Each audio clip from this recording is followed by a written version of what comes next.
ટીવાય number 11 જેમાં risk altitude જોડે plan to issue 2000 ની ઇક્વિટી શેર, ₹100 each એટ શેરનો પ્રાઇસ છે. The flotation cost is 5% of share price, dividend at ₹10 per share and expected dividend be 5. Compute the cost of new equity share. તો new equity share શોધવા માટે સૌથી પહેલાં net profit આપણી જોડે કેટલી છે? ₹100 આપણા જોડે ઈચ એટ પ્રાઇસ છે અને એમાં 5% ઓફ ધ એક્સપેક્ટેડ છે. તો ફ્લોટેશન કોસ્ટ એટલે 100 - 5% કરશું એટલે 95 આપણા જોડે મળવાના થશે.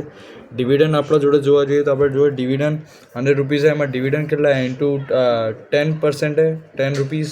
તો એટલે 10% કેટલા થાય? ₹10. અને પછી આપણા જોડે શું કહેવાય આપણને છે ને આમાં પછી ન્યૂ શેર શોધવા માટે કે is equal to D/NP into 100 into G એટલે કે એ પ્રકારનું ગ્રોથ.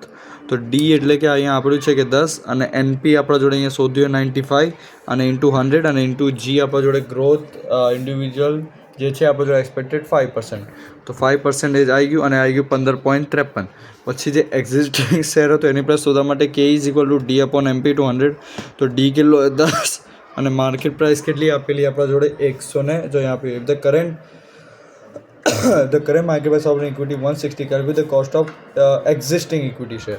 તો એના માટે માર્કેટ પ્રાઇસ કેટલા 160 આપેલી, 160 ઇન્ટુ 100 ઇન્ટુ G. આમાં પણ ગેજ ગ્રોથ રેટ ઇન્ડિવિજ્યુઅલ 5% અને આપણો અહીંયા આન્સર આવી જશે.